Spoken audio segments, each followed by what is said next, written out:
So you open your car door, hop in, and bam, you're hit with this mystery funk you just can't quite put your finger on. If you know that feeling, you are absolutely in the right place. Today we're diving straight into the hidden science behind why your car's interior is hoarding those nasty odors, and exactly how the pros get rid of them for good. Okay, let's get right into it. Have you ever noticed a weird, musty smell that just kind of pops up out of nowhere, maybe 2, 3, or even 4 weeks after a heavy rainstorm? It's a wildly relatable phenomenon. You haven't spilled your coffee, there are no leftover fries under the seat, but there is definitely an undeniable odor.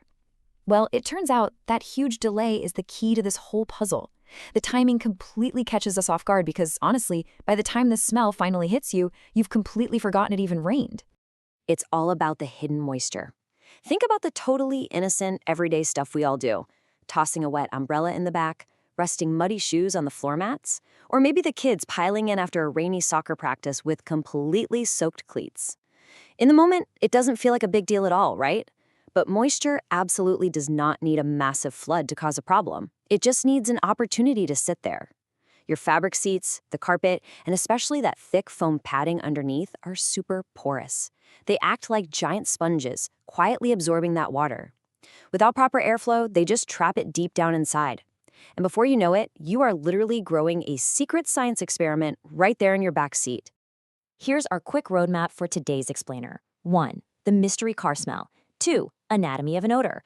3. The trouble with DIY. 4. The professional trifecta. 5. The crucial drying phase. And 6. Preventing future odors. All right, part 1, the mystery car smell, and why the timing totally catches you off guard. So, how do you know if your car is secretly harboring a moisture problem? The warning signs are actually surprisingly specific. First off, does the smell get way stronger the second you turn on the AC? The evaporator behind your dash naturally collects condensation, and if mildew sets up camp in there, the AC just blasts it straight into your face.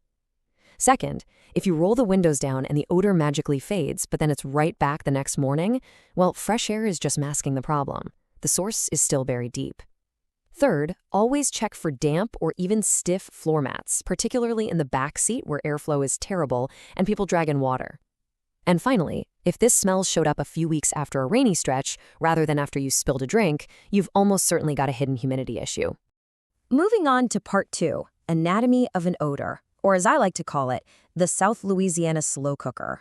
Now, climate is the absolutely crucial factor here. Take a look at this number, 70%. That is the relative humidity in a place like Lafayette, Louisiana, on just a perfectly normal day. A lot of car care advice assumes you live somewhere with dry, breezy summers. But down south, where dew points camp out above 65 degrees, a closed car parked in that kind of heat and humidity doesn't just get warm. It literally acts like a slow cooker for whatever moisture is trapped inside. Mold doesn't need an invitation. A slightly damp floor mat plus 24 to 48 hours in a hot, sealed car is all it takes to kick off a really stubborn odor problem. Section 3. The trouble with DIY.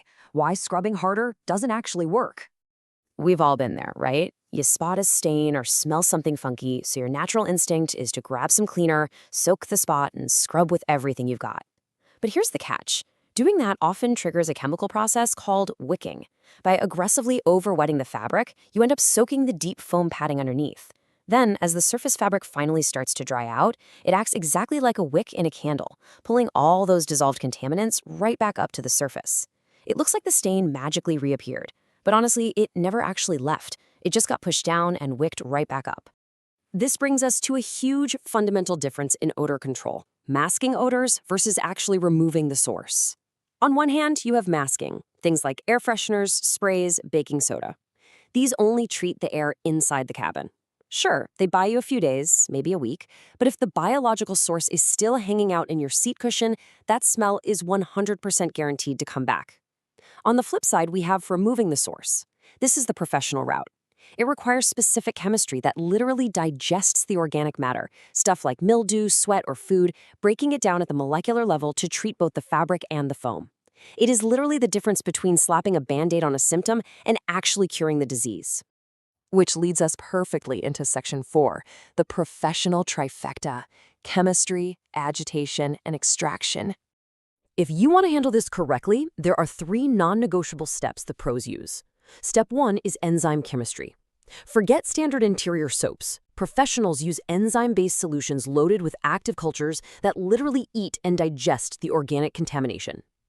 Step 2 is mechanical agitation. Using specialized tools, like a drill brush, they work that chemical solution deep down into the foam where the actual problem lives. And step 3, honestly, the most critical one, is extraction. The whole point of professional cleaning is removal, not just spreading dirt around. Pros use heavy-duty extraction equipment to rip the broken-down contaminants, the moisture, and the odor completely out of the vehicle. Just look at the massive, real-world difference this trifecta makes. You've got the hardcore extraction gear on the left and those unbelievable before and after results from 87 washes on the right. That is a night and day transformation. And you do not get that by just spraying some foam and wiping the surface with a microfiber towel. That takes chemistry, perfectly matched to the biological stain, serious mechanical agitation, and relentless extraction power, pulling everything up from the roots. All right, part 5, the crucial drying phase, because weather is actually a quality variable. Here is a golden rule in the professional detailing world that gets overlooked way too often. A job that ends with damp seats simply isn't finished. In super humid places, proper drying isn't just a nice bonus for passenger comfort, it is a strict quality control variable. Pros actually intentionally schedule these deep extractions for hot, sunny days. Why? Because after the interior is perfectly clean, they leave that car sitting out in the blazing sun with the windows rolled down. The intense heat and fresh airflow do the heavy lifting to dry out the foam completely. If you clean a car on a damp, cool day and skip that airflow, the seats stay wet for way too long. And guess what? You've just recreated the exact slow cooker conditions that caused your mildew problem in the first place. And finally, Section 6, preventing future odors with the 5-minute habit. I absolutely love this advice because it is just so simple and effective. After heavy rain, take 5 minutes to check your floor mats and back seat. If anything is damp, pull it out and let it dry separately. It sounds basic, but this 5-minute habit is your ultimate defense. Do not let your closed car try to bake that moisture out on its own. Pulling those damp mats out of the vehicle breaks the cycle before mildew ever gets a chance to start growing.